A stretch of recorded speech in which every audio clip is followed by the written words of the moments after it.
ለዚህ ታላቅ ተጫዋች ለክርስቲያኑ ዋንጫው ምናልባትም ከሰጠውም ይሄ የመሃል ሜዳ ጥምረት ነው ብዬ አስባለሁ። በዚህ የዓለም ዋንጫ ላይ ግን ተጎዳው ብለሽ ከወጣሽ ከአንድ ደቂቃ በላይ ማሳለፍ አለብሽ።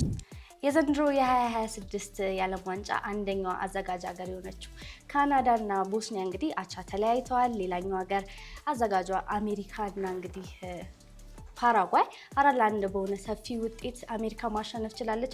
ሪትም ስፖርታችን ተጀምሯል። ኢዮብ ተሰማና እኔ ሀና ምንደውን አብረናችሁ የምንቆይ ይሆናል። ስለ ትናንትናው ጨዋታ፣ ስለ ቦስኒያና ካናዳ፣ የአሜሪካና የፓራጓይን እንዲሁም ደግሞ ትናንትና ቃል በገባ ነው መሰረት የሮላንዶና የፖርቹጋል የመሃል ሜዳው ጥምረት እያነሳን አብረናችሁ እንቆያለን። ኢዮብ እንዴት ነህ? ሰላም ነው? ሰላም ነው።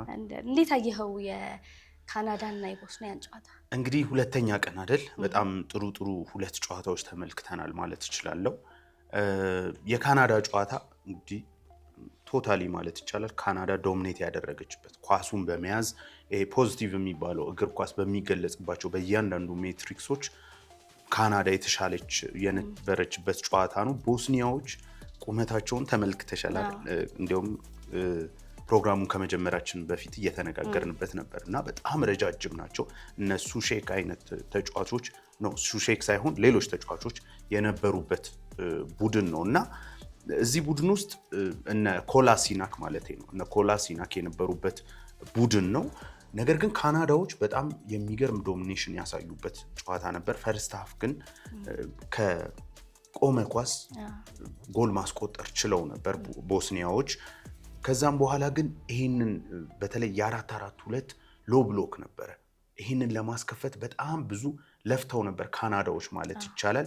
በተለይም በማጥቃት አካባቢ እያንዳንዷን ፖኬት ለመጠቀም ያደርጉት የነበረው ጥረት ኳሶችን በደብል ፓስ በመጫወት ምክንያቱም ብዙ ጊዜ ሎ ብሎክን ለማስከፈት በተለይ ፔፕ ነው አይደለ ባለፉት 20 ዓመታት ማለት ይቻላል ሁሌም ኳስን ይዞ አዳዲስ ሀሳብ እያመጣ ሎ ብሎክ ቡድኖችን ለማስከፈት የሚጠራው እና በብሔራዊ ቡድን ደረጃ ደግሞ ብዙ ቡድኖች በሎ ብሎክ የመጫወት ብዙ የመዘጋጃ ጊዜ ስለሌላቸው በሎ ብሎክ ኦርጋናይዝድ ሆኖ የመጫወት ልምድ አላቸው ብለን ከዚህ በፊት ተነጋግረናል እና ያንን ነው በቦስኒያ በኩል በደንብ ያየነው። ግን በካናዳ በኩል ጥረታቸው አሁንም ሲቀጥል ነበር ማለት ነው። ተደጋጋሚ ሙከራዎች ለምሳሌ ኮላሲናክ ፈርስት ሃፍ 1-3 ኳስ ቢያንስ ማስቆጠር ይችሉ ነበር። ኮላሲናክ 53ኛው ደቂቃ ላይ ያወጣት ኳስ ብረቷን ገጭታ ተመልሳለች። ቦስኒያዎች ጥሩ እድል አገኙ ከተባለ ከአንድ ደቂቃ በኋላ 1-1 ከግብ ጠባቂው ጋር ተገናኝቶ የሳተው ኳስ ነው። 65ኛው ደቂቃ ላይ ከጎል ላይን ላይ ነው ያወጡት ማለት ትችያለሽ እና ካናዳዎች በሚገባ ዲዘርቭ የሚያደርጋቸው እንደውም ከአንድ ነጥብ በላይ ነበር ማለት ይቻላል። ጎሏ የተቆጠረችበት ኢንሲደንትም ቶፕ የሚባል የማጥቃት ሂደትን የተመለከትንበት ነው። የሬስት ዲፌንሳቸው በባክስሪ ሆኖ ከዛ በኋላ ወደ 6 የሚጠጉ ተጫዋቾች ግማሾቹ ፖኬቷን ግማሾቹ ላይኑን ይዘው የነበሩበትና ቲፒካል የሚባል አንድ የሚያጠቃ ቡድን ሊኖረው የሚገባውን የሎ ብሎክ ቡድንን የማስከፈት ሂደት የተመለከትንበት ነበር ማለት ይቻላል። ያ ጎል ከተቆጠረ በኋላ ቦስኒያዎች በተወሰነ መልኩ ለመነቃቃት ሞክረዋል። ያኔ የተከፋፈተውን ቦታ ደግሞ ለመጠቀም ሞክረው ነበር ካናዳዎች። ምክንያቱም ስትወጪ ከኋላ ስፔሶች ይከፈቱብሻል። ያን ቦታ ለመጠቀም ብዙ ጥረው ነበር ካናዳዎች፣ ግን ከአንድ ነጥብ በላይ ማግኘት አልቻሉም። ግን ይቀጥላል። ተስፋ ሰጪ የሆነ ቡድን ነው። ምናልባት ከቦስኒያ ድክመት ነው አላውቅም፣ ግን በካናዳ በኩል ጥሩ ጌም ነው የተመለከትነው ማለት ይቻላል። በአጠቃላይ እስካሁን ያየናቸውን የዓለም ዋንጫዎች መለስ ብለን ብንገመግም ለክፉ የሚሰጥ አይደለም። ይሄም ፈጣን ኢንቴንስ የነበረ ጨዋታ ነው ማለት እንችላለን። ስለ አሜሪካው ነው የአሜሪካውን ጨዋታ እውነት ለመናገር ሌሊት ማየት አልቻልኩም ነበር። ነገር ግን የተደገመውን ጨዋታ ከ12 ሰዓት በኋላ ነበር ይህንን ፕሮግራም እስከምናዘጋጅበት ድረስ ለማየት የሞከርኩት እና በጣም ድንቁን ቡድን አሜሪካ ጠብቄያታለሁ። ፖች ነው አሰልጣኛቸው።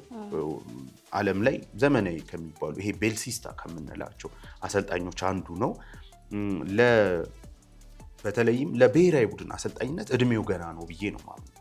ገና በክለብ እግር ኳስ በደንብ ተፈትኖ በክለብ እግር ኳስ ዋንጫዎችን ያሳካ አሰልጣኝ አይደለም። እሱ ብቻ አይደለም፣ ቶማስ ቱሄልም በእርግጥ ቻምፒየንስ ሊግ አሸናፊ ቢሆንም ለኔ በብሔራዊ ቡድን እሱን ጁሊያን ኔግልስማንን ባለፈው ስናነሳቸው የነበሩትን አሰልጣኞች ለኔ ለዓለም ዋንጫ ምናልባት ሊሆኑ ይችላሉ። ከዛ ውጭ ግን በብሔራዊ ቡድን ይሄ ወራትን እየጠበቁ የሚያሰለጥኑ አሰልጣኞች ናቸው ማለት አልችልም። ትላንት በፖች ያየነውም ያንን ቡድን ጥንቅቅ ያለ የተዘጋጀ ቡድን ያየነው እና ጨዋታው መጀመሪያ አካባቢ ፓራጓዮችም ትንሽ የዩኤስኤን ኢንቴንሲቲ ኮፕ ለማድረግ ከነሱ ጋር ለመቋቋም ሞክረው ነበር፣ ግን በፍጹም ኤክስፖዝ ተደርገው ነበር። በሚድ ብሎክ ነበር ለመጫወት የሞከሩት። ግን የፖች ቡድን እንዳልኩሽ መጫወታውን ሲመሰረት በባክስሪ ይጀምርና እንደ ደስት ያለውን ተጫዋች በሚገባ እንደ ዊንገር ነበር ሲገባም፣ ግን እንደ ዊንግ ባክ ከተከላካዮች ጀርባ ይሮጥ ነበር። ሌሎችም ተጫዋቾች እንደ ፑሊሲች አይነት ለምሳሌ የመጀመሪያው ጎል ሲቆጠር የፑሊሲች እና የሮቤርሰን የፉልሃሙ ተጫዋች የሁለቱ ጥምረት ትላንት ለፓራጓዮች ናይትሜር ነበር ማለት ይቻላል። ምሽቱን ሌሊቱን በእኛ አስቸጋሪ ያደረገባቸው ነበር። ስትራክቸራል የሆነ ቡድን እንደሆነ ይሄ በደንብ አሰልጣኙ ተች የምታይበት ቡድን ነው ዩኤስኤ እና የፖችን ድሮ በስፐርስ እናውቀዋለን። የፖች ቡድን ኳስ ይይዛል፣ ፈጣን ነው። የቤልሳን አስተሳሰብ በሚገባ የተረዳ ነው። ካውንተር ፕሬሱ በጣም አስደናቂ ነው። ትላንት የደነቀኝ ነገር ይሄ ካውንተር ፕሬስ ማለትም ኳሱን ከተነጠቀ በኋላ በጥቂት ሰከንዶች ለመንጠቅ የሚያደርገው ጥረት በጣም የሚገርም ነበር እና የዩኤስ ብቃት በጣም አስደናቂ ነበር። ሌሎች አገራትም አቅማቸውን ያሳዩ ይመስለኛል። በጣም በሚገባ ዩኤስኤ የሚናቅ ቡድን እንዳልሆነ አሳይቶናል። በተለይ አንቶኒ ሮቢርሰን በፉልሃም እናውቀዋለን። ቤስት ከሚባሉ ሌፍት ፉልባኮች አንዱ ነው። ትላንት ግን ዊንገር ነበር ማለት ይቻላል። በሚገባ ነበር ፑሊሲች ሊገኝበት የሚገባ ቦታ ላይ የሚገባው። ሁለቱ ደግሞ ኦቨርሎድ እያደረጉ ቅድም እንዳልኩሽ ለፓራጓዮች በጣም አስቸጋሪ አድርጎት ነበረ ምሽቱ ማለት ይቻላል። ደስት በባርሳ ነበር የሚጫወተው እናስታውሳለን። ግን አሁን በፒኤስቪ ነው ያለው። በሚገባ በአውሮፓ እግር ኳስ ጥሩ ተጫዋች የሚባል ነው። ፍጥነቱን መቋቋም አልቻሉም ነበር እና ከመሀል ይጀምሩልታል። እንደነ ታይለር አደምስ አይነት ደግሞ ለፖች የተሰራ አይነት ተጫዋች አላቸው መሀል ሜዳ ላይ። በበርንማውዝ በአንዶኒ ኢራዮላ ቡድን ውስጥ በጣም ጥሩ ብቃት የነበረው በቋሚነት የሚሰለፍ ተጫዋች ነበር። ግን ከማንቸስተር ዩናይትድ ጋር 4-4 በተለያዩበት ጨዋታ ከተጎዳ በኋላ ቦታውን አጥቶ ነበር በጉዳት ምክንያት እንጂ በጣም ድንቅ ተጫዋች ነው። እነ ማኪን የጁቬው ልጅ ትላንት ሲቦርቅ ነበር ያመሸው ማለት ይቻላል። መሀል ሜዳው ላይ በ10 ቁጥር ቦታ ነበር እሱም የገባው። ነገር ግን ወደኋላ ድሮፕ እያደረገ እነ ታይለር አደምስን በሚገባ ያግዛቸው ነበር። በዋናነት ግን እንግዲህ የዚህ ጨዋታ 2 ጎሎች አስቆጣሪ የሆነው በእውነቱ ለመናገር በጣም ድንቅ የሆነ አቋምን ያሳየ አጥቂ ነበራቸው ማለት እንችላለን። በተለይም ፍሎሪያን ባሎጎን የተባለው ተጫዋች በአርሰናል አካዳሚ ውስጥ ነው ያደገው። በ8 ዓመቱ ጆይን አድርጓቸው ነበር። ከዛም በኋላ በትላንትናው ጨዋታ ሃትሪክ መስራት ይችል ነበር። 1 ጎል አስቆጥሮም ኦፍሳይድ ተብሎበታል። የሚገርም አጨራረስ ነበር። በተለይ ሁለተኛ የራሱን ጎል ያስቆጠረበት መንገድ ቲፒካል አንድ ጥሩ ስትራይከር ማስቆጠር የሚችለው ከታይለር አዳምስ ኳሱ ስሩቦል ተሰነጠቀለት። ከዛ በኋላ 2 ተጫዋቾችን የቀነሰበት መንገድ እንዲሁም ፋውል ተሰርቶበት ነበር፣ መውደቅ ይችል ነበር። ከዛ ደግሞ ቶፕ ኮርነር ላይ ነበረ ጎሉን ያስቆጠረው እና በጣም የሚደንቅ ጎል ነበር ያስቆጠረው እና ይሄ ጨዋታ ሁሉም ነገር የነበረው ዓለም ዋንጫን ሳቢ ካደረጉ ጨዋታዎች አንዱ ነበር ማለት ይቻላል። ፖች ራሱን ኤክስፕረስ ያደረገበት ፖዚቲቭሊ፣ ይሄ የምንወደው አይነት እግር ኳስ ሌሊት ተነስተሽ ብታዩ በቃ ምንም የማይደብርሽ አይነት እንቅልፍሽን የምታጭለት አይነት ፉትቦልን ያሳየን። ዩኤስን ከምገምታት ቦታ ትንሽ ከፍ እንዳደርጋት አድርጎኛል። ምክንያቱም ሰዎችም እንደዛ አይነት ስሜት በሚገባ እንዲያውም አንቺ እንዴት ነው ይገመታሉ ግን ዩኤሶች ስትይ ነበር እና ግን በሚገባ ያው እኔ ፖችን በማየት ነው እንደማደንቀው በጣም እንደ በፕሪሚየር ሊጉ የሰራውን ነገር ትልቅ ክብር እንዳለኝ ነግሬሻለሁ እና ከዛም አንጻር የተወሰነ ገምቻቸዋለሁ። ግን በዚህን ያህል በጣም ጥሩ ቡድን ያሳየናል ብዬ አላስብም ነበር። በዋናነት በዚህ ጨዋታ ላይ የተመለከትኩት አንድ ነገር ፓራጓዮች በሚድ ብሎክ ነበር የሚቆሙት።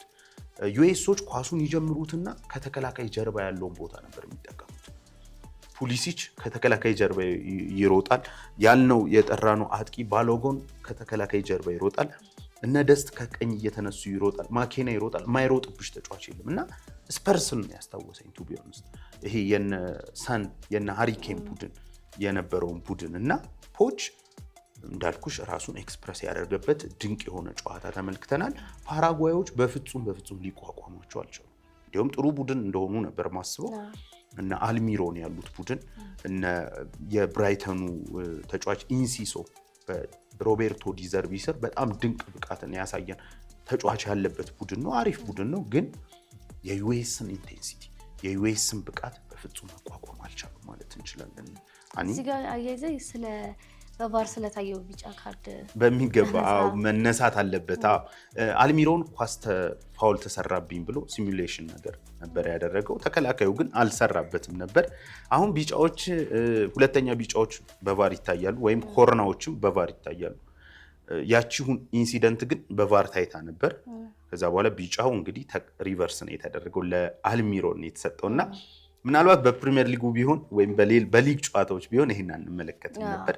ሌላው ግን እያስተዋልሽ ከሆነ ዳኝነቱ ትንሽ ለውጥ ታይቶበታል። አሁን በዚህ በዘመናዊ እግር ኳስ በጣም ሰዓት ማባከል በጣም እየበዛ ነው። እንዲሁም አንዳንድ ቁጥር ባልሳሳት አርሰናል ከብራይተን ይመስለኛል የብራይተኑ አሰልጣኝ ፋቢያን ኸርዝለር አንድ ቡድን ብቻ ነበር መጫወት የፈለገው ብሎ ሚኬል አርቴታን ባልተጠበቀ መልኩ ማንም ባልጠበቀው መልኩ ተችቶት ነበር። ይወድቃሉ ሲል ነበር፣ ሰዓት ያባክናሉ ሲል ነበር እና በኋላም ይቅርታ ጠይቋል። ብዙ ጊዜ በኤሊት አሰልጣኞች ደረጃ እንደዚህ አይነት መወራረፍ ከነ ጆዜ ዘመን በኋላ አብቅቷል ማለት ትችላለች። ነገር ግን ፋቢያን ኸርዝለር በጣም ነበር የተበሳጨው በዛ የአርሰናሎች ሁኔታ 1-0 አርሰናል ባሸነፈበት ጨዋታ እና በዚህ የዓለም ዋንጫ ላይ ግን ተጎዳው ብለሽ ከወጣሽ ከ1 ደቂቃ በላይ ማሳለፍ አለብሽ። ስለዚህ ፔንፉል እየሆኑ ራሱ አንዳንድ ግጭቶች ፊታቸው ላይ ታነቢያለሽ። በቃ አልወጣም እርዳታ አይምጣ እያሉ ሲሮጡ ታያለሽ እና በጣም እኔ ፊፋን ላደንቅ እፈልጋለሁ። ምክንያቱም እኛ የምንወደውን ፉትቦል ይሄ እንደዚህ አይነት ታክቲኮች እየተጠቀምሽ አሁን የመጫወቻው ጊዜ ሲሰራ በጣም ጥቂት ደቂቃ እየሆነ በሜዳ ውስጥ የእጅ ይወጣል 2-3 ደቂቃ 1 ደቂቃ ይበላል። የሆነ ተጫዋች ተጎዳው ይላል ሲቀየር ረጅሙን መንገድ ለመጠቀም ይሞክራል እና እንደ አንድ ታክቲክ በቃ ቡድንሽ ሲያደርገው እኮ ደስ ይልሻል። እንደ ገለልተኛ ግን ደስ አይልሽ። ብሔራዊ ቡድን ደግሞ ያን ያህል እኛ የራሳችን ብሔራዊ ቡድን እስካልተሳተፈ ድረስ ያን ያህል እንትን የምንለው አይደለም እና ጥሩ ፉትቦል ለሚፈልግ ሰው የፊፋ ይሄ ውሳኔ በጣም ጥሩ ነው። ሌላው የቆሙ ኳሶች ሲመቱ በረኛ ላይ የሚደረግን ጫና በሚገባ እንዲቀነስ ተብሏል። ስለ ፖርቱጋል እናንሳ። ሮናልዶ የመጨረሻው ነው እያልን ነበረ እና ይህንን ዋንጫ እንዲያነሳ የመሀል ሜዳው ጥምረቱ ወሳኝ ነው። የነ ጃኦ ኔቬዝ፣ የነ ቪቲኒያ፣ ብሩኖ የነሱ ጥምረቱ ያስፈልጋል። የሱ ዋንጫን እንዲሳካ እንደ ቡድንም አንድ ላይ እንዲሆኑ ያስፈልጋል ብዬ አስባለሁ። እዚህ ላይ ምን ትላለህ?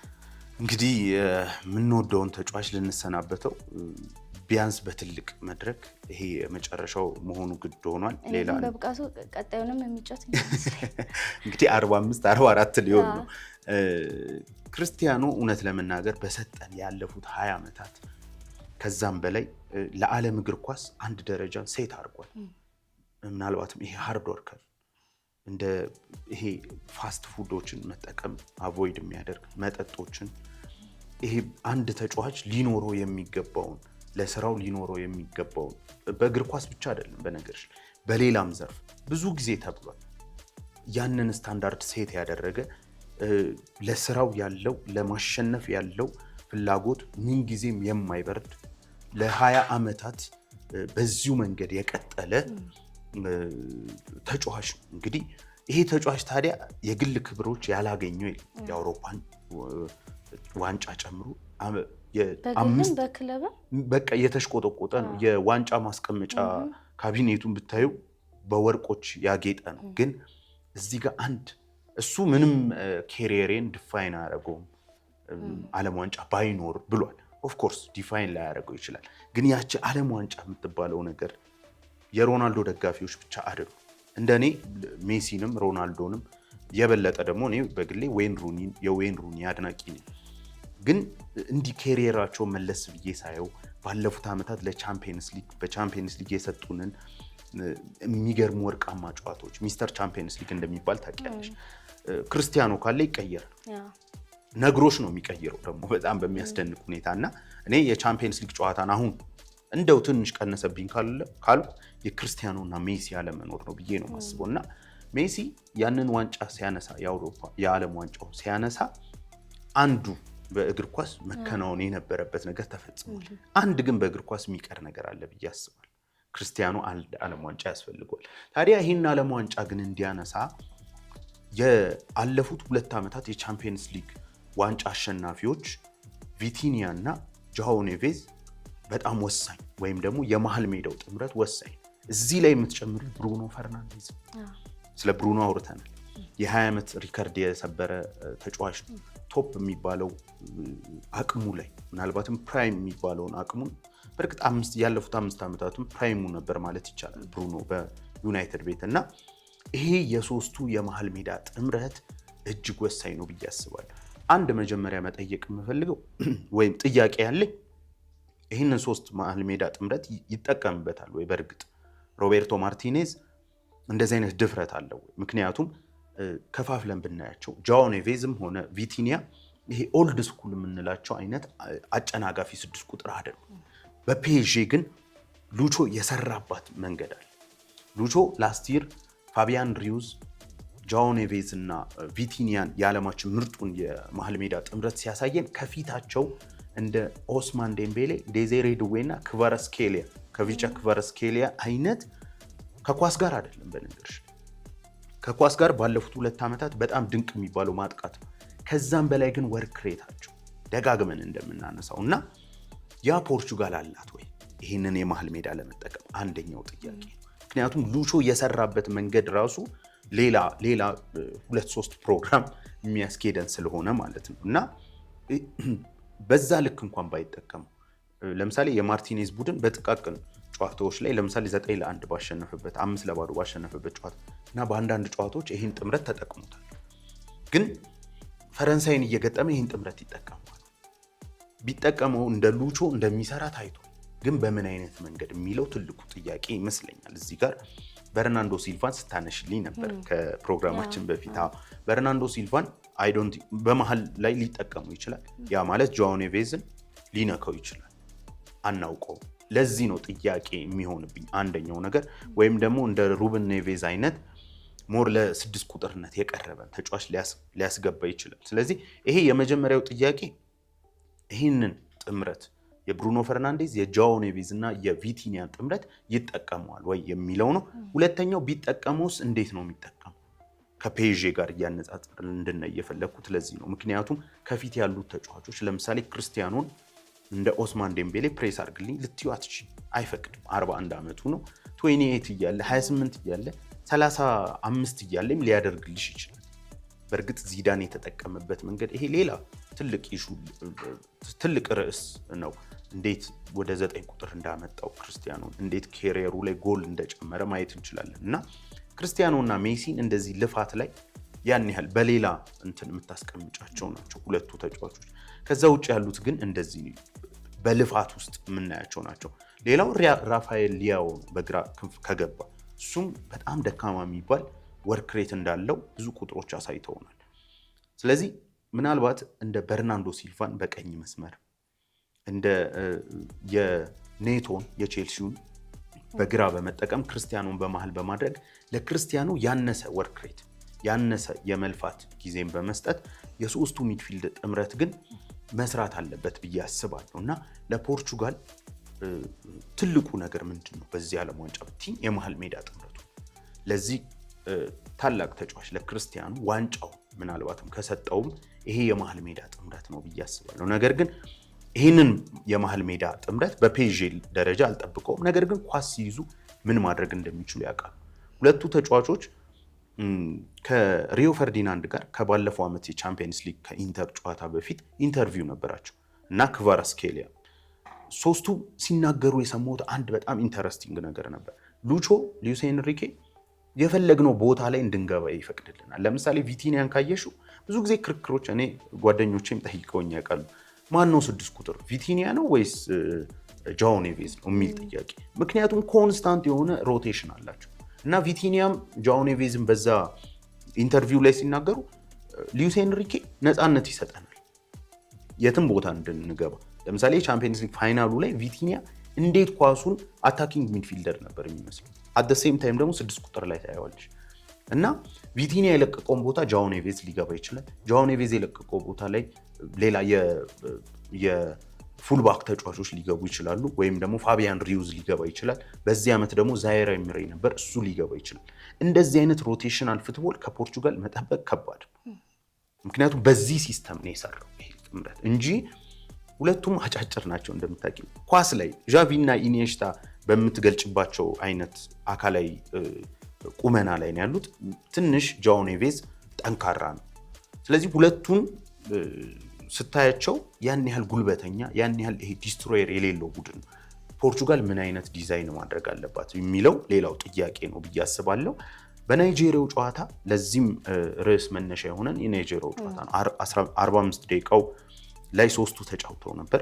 ክርስቲያኖ አንዳንድ ኳሶችን መጠቀም አልቻለም፣ ግን አሁን ላይ በብቃቱ ብቻ እንትን ማለት አለበት መመዘን አለበት ብዬ አላም። በቃ ክርስቲያኖ ላደረገልን ነገርና ስሞል ፓርትም ቢሆን ተጫውቶ በዚህ ወርልድ ካፕ ላይ ዋንጫውን እንዲያገኝ ብዙ ደጋፊዎች እንግዲህ ይመኛሉ።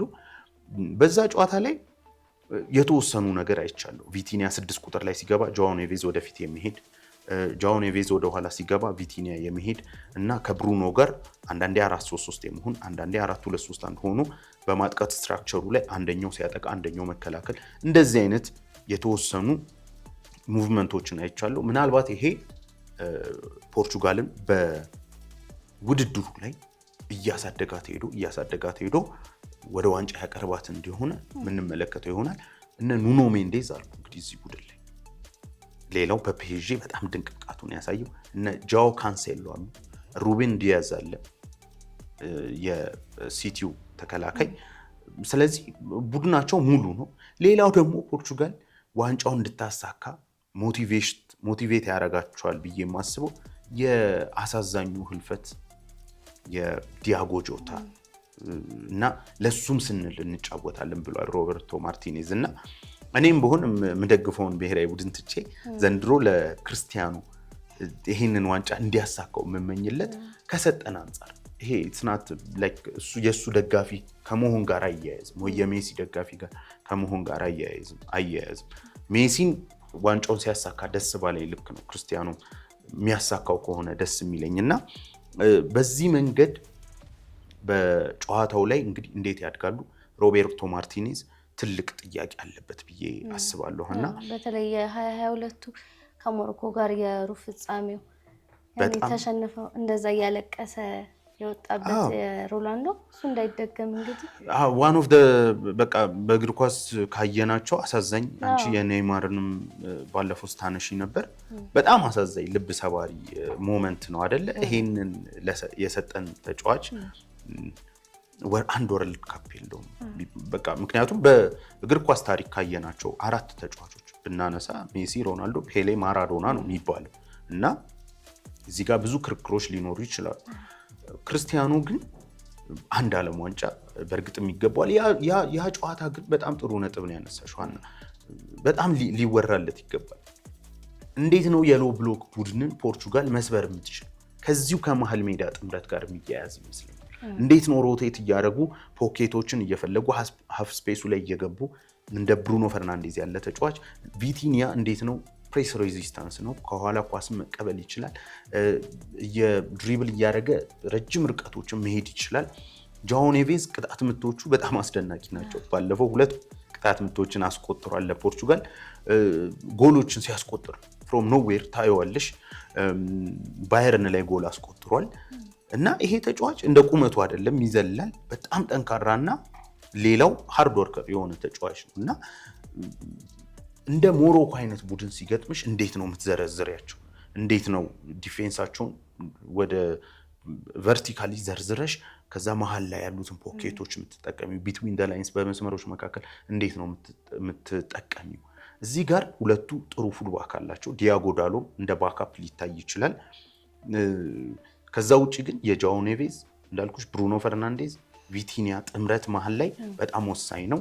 የክንፍ ተጫዋቾች እንደ ራፋኤል ሊያው የሚገባ ከሆነ እንደ ፔድሮን ኔቶ አይነት ተጫዋች፣ በርናንዶ በነገራችን ላይ በዘንድሮ የሲቲ የውድድር ዓመት ላይ በጣም ቁልፉ ተጫዋች ነበር ማለት ይቻላል። አሁንም ሪያል ማድሪድ አስፈርሞታል።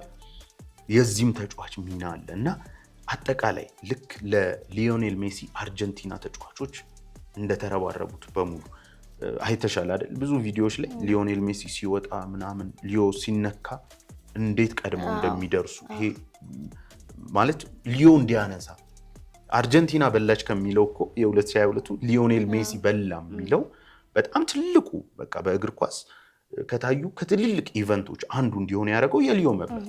ክርስቲያኖም ቢበላ እንደዚህ ነው የሚሆነው ብዬ ነው ማምነውና ግን እንዳልኩሽ እቺ የመሀል ሜዳ ነገር መፈታት አለባት። ግን አሁን ከመሀል ሜዳ ቢያንስ ሁለቱም ላይ አይታወቅምና ቢጎዱ ቤንቹ ማን አለ? እንደ ሩበን ኔቬዝ አይነቱ ተጫዋች አለ። ራስሽ የጠቀስሽው ደግሞ በርናንዶ አለ። ግን እኔ አሁን ሁለቱም በልዩነት ያነሳውልሽ የቻምፒየንስ ሊግ አሸናፊ ናቸው። በተደጋጋሚ የዓለማችን ምርጡ የመሀል ሜዳ ጥምረት ሆኖ ፋቢያን ሪዩዝን ባለፈው ዓመት ጨምረው በዚህ ዓመት ደግሞ ዚያየር ኤምሬን ጨምረው አሳይተው ግን የሶስቱ ብቃት ብቻ ደግሞ አልነበረም።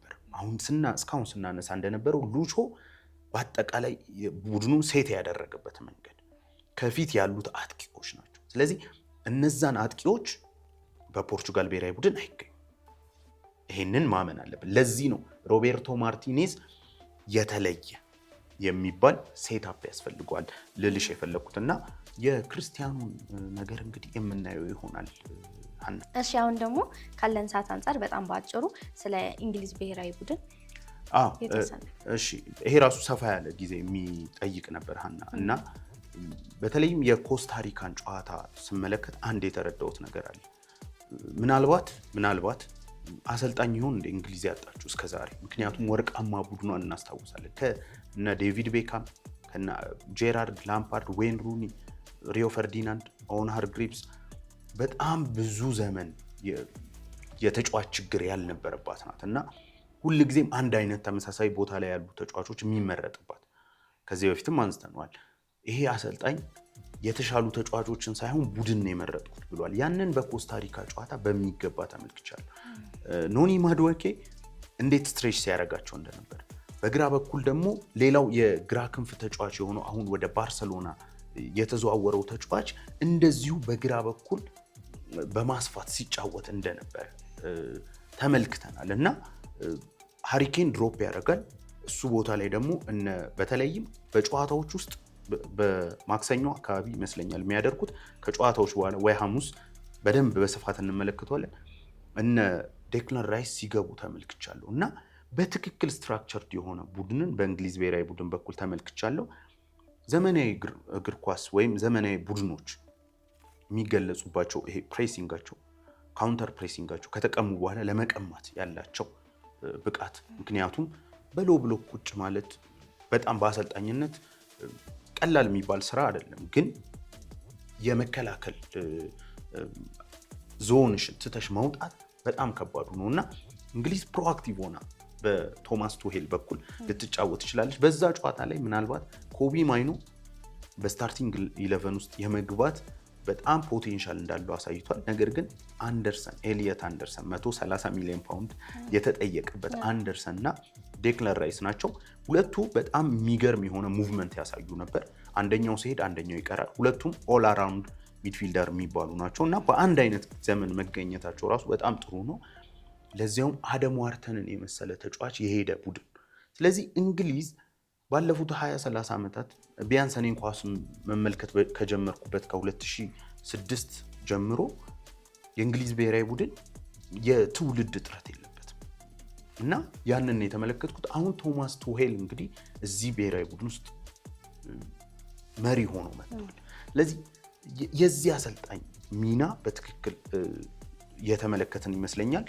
ኦልሞስት ላይናፑን ተመልክተናል ማለት ይቻላል። ሬሲ ጀምስ በቀኝ አለ፣ ኒኮ ኦራይሊ በግራ አለ። መሀል ላይ ሁለቱ ሚድፊልደሮች የጠቀስናቸው አሉ። ጁድ 10 ቁጥር ላይ አለ። ምናልባት ቡካዮን በቀኝ ሊጠቀም ይችላል እና የግራ ክንፍ ቦታው ነው በተወሰነ መልኩ እንትን ልንል የምንችለው ልናጠያይቅ የምንችለው ራሽፈርድ ይገባል ወይስ ሌላ ተጫዋች የሚለውን። ከዛ ውጪ ግን ሃሪኬን በጣም ድንቅ ብቃት ላይ ነው ያለው። በባየርንም ድንቅ ብቃቱን ያሳየው እና በአጠቃላይ የእንግሊዝ ብሔራዊ ቡድን ሌላው ተገማች ሊሆን የሚችል ብሔራዊ ቡድን ይመስለኛል በዚህ ቶርናመንትም ላይ ማለት እንችላለን። ሀና ዛሬ እንግዲህ ኳታር ከስዊዘርላንድ 4 ሰዓት ላይ እንዲሁም ደግሞ ተጠባቂው ጨዋታ የብራዚል እና የሞሮኮ ሌሊት 7 ሰዓት ላይ ይከናወናል። ሪትም ስፖርታችን ይህንን ይመስል ነበረ። ሰላም